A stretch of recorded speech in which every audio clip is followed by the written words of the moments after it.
And we're live. Have you watched Squid Games yet? Oh, everybody's talking about Squid Games. Do I have to get on board? I need you to just so I can have you explain it. It's overrated, but it's still a good 7 out of 10, 6.5 out of 10 show. The premise, and I can do this without spoiling, is there are people from all walks of life, rich and poor, who have huge debt problems. So I guess they're all poor, but you follow where I'm saying. Some are like titans of business who become, who you don't know are poor. And there are strong people, there are smart people, there are women, there are men, and they play this game to get lots and lots of money. It's hard to understand how much money it is because it's not US dollars, but it's, billions or something. And so throughout the thing, they partner up, they form alliances. Sometimes the game requires alliances. Sometimes the alliances are informal. And the people who lose each round are killed, typically. Or maybe they die in game. Sometimes they're murdered by the people who host the game for losing.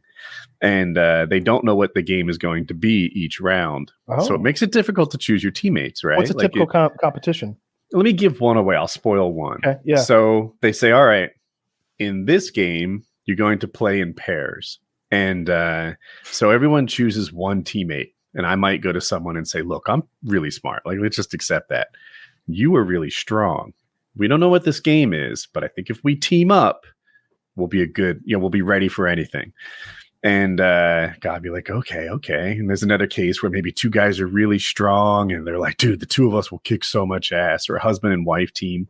And we go and we learn the game is marbles. And then we learn that the loser, they don't play marbles like we do. The common, they could choose games, but one common one is I hold some marbles in my hand. You guess if I have an odd or even amount. You hold some marbles in your hand, and that determines how much you win or lose. So if you put 6 in your hand out of these 10, you're making a really big bet. If you have 1 in your hand, small bet, and you win or lose. Okay. Thing is, we're playing against each other. So now, we were buds. We were like friends ready to, fight to the death side by side. And now we're fighting to the death against each other. There's a husband-wife team who paired up. And now they're playing until one of them is murdered. And there's a level of drama and hurt that goes in every round of the game. And then there's talking sort of about Squid Game? Yeah. Yeah. And then there's a meta thing as to why are these people hosting this? What is the master is it televised? Mission behind this? No. Maybe that's no. It's sort of on the down low. People don't know it. It reminds me a little bit of Cube, right? Where a little bit anyway. Are you familiar with the Cube series of movies? I've seen all the Cube series. It's sure. Basically, it's a little bit of a mixture between Saw and Escape Room. So these strangers all find themselves. But it's worse than both. It's much worse. Yeah. That you wake up in this room, this cube shaped room. And we all know how cubes work. Wall in front of you, behind you, left, right, up and down. And there are portals to each of doors, if you will. And every one of them is another cube-sized room. And you're essentially inside of a gigantic 3-dimensional puzzle. And you're trying to find the exit. It's like a hedge maze, but 3-dimensional. And each room provides a new booby trap that you have to navigate. Like some of them, each room is different. There might be lasers, or there might be flamethrowers, or... It's one of those movies where you're just intently watching for an interesting way for the next person to die, because there is no character development. There's no structure. At no point are you like, man, 40 minutes ago, I thought Alan was a no good, selfish guy, but he's demonstrated himself to be valuable to the team. No, it's all right. Are they going to jump into the next cube? Oh, look at that fucking retard got cut in half. One thing about Squid Games that I want people to know is you have to give it at least 2 full episodes to hook you. It spends the first 2 episodes doing character development and stuff, which becomes important. It's just, you got to do your work before you can enjoy the show. How far into it are you, Woody? I'm I have 5 one more episodes episode. In. Oh, I'm on okay. 9. Well, I haven't seen 9. Sorry to go back. You're liking it so far? A little mixed? I like it, but I feel like people have oversold it, where they they're just riveted by it. It's a 10 out of 10. And I'm giving it a 6.5, 7. I think it's good. I think it's worth watching. I recommend it. But a 7 out of 10 isn't something I'm going to be talking about 2 years from now. Yeah. It's a good Netflix show. They don't produce as much stuff. So it's kind of just, they got another hit that's just finally, because it's kind of becoming a bit, Netflix has kind of become a bit recently.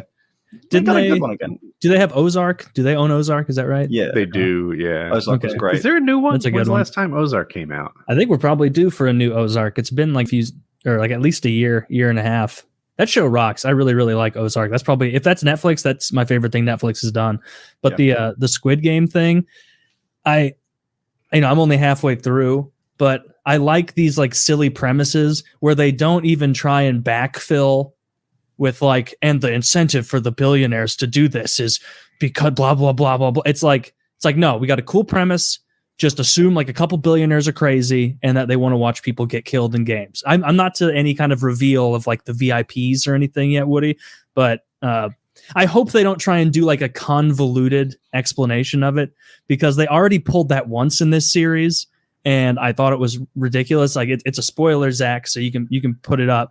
But basically that the one guard, I don't want to give anything away for Kyle who hasn't watched it yet, but one guard fucks up and reveals himself, and revealing who you are is a huge no-no. You can't do that. Everybody has to have masks on other than the players, and that keeps it fair. And like the main guy comes out with his gun to, end the guy who revealed his face, because, that's a rule. You get fucked up if you reveal who you are.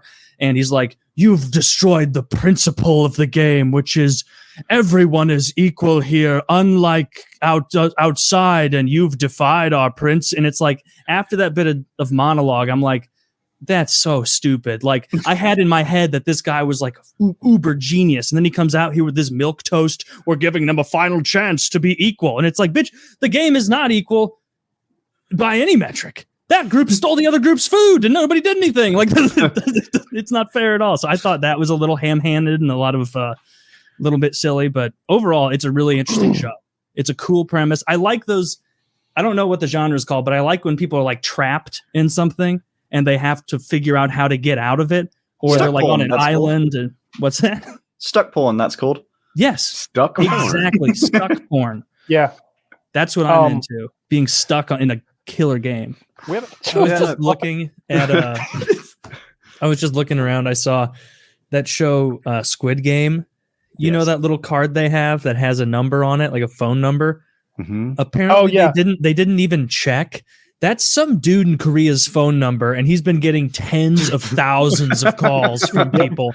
And so, like, that's, I always imagine there's like a barrier when they do phone numbers in TV shows and movies. Yeah. Right. Like, that's, come on, it's Netflix. The good ones will ones will make that a number and then have it like be a directory or something. Like, you can call them and then they say like, fucking the magic hotline's down right now, call back later, something like that. Mm-hmm. Yeah. I can't, like maybe the Matrix or someone did that, and it was a cool little promotional thing. If you called it, you got like a little Easter egg. Yeah. But almost everybody does like 555 because it's a non-existent area code.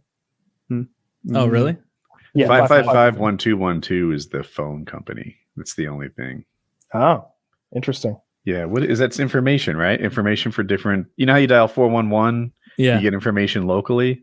You can do 555, like 609 is an area code. 609-555-1212 will be 411 for that area code. I haven't even thought of 411 as a number you dial in so long. I just think of it as like an internet acronym or something, like LOL. Right. But yeah, and I bet a lot of our viewers who are like younger than us don't either, because it's like back in the day, kiddies, you would pick up the telephone that was hooked into the wire of your home, and you didn't know the fucking number to like the CarQuest parts store 3 towns over, but you wanted to find out if they had a carburetor for your 67 Nova, and you would dial 411. High information. Yeah, it's a CarQuest in Commerce, Georgia. One moment, and they would ask if you wanted them to dial the number for you, or if they wanted to read it out to you, and they would connect you. It was right. But if it's not that in so goddamn long, if it's not 3 towns over and it's 3 states over, you dial 609-555-1212 and ask information over there. Do people still use those? I bet boomers probably still do. I bet it's automated now. I bet it's all defunct voice recognition. Yeah. People still use AOL. I imagine people are using Touche. Yeah. That's true. An AOL, an Alta Vista email account.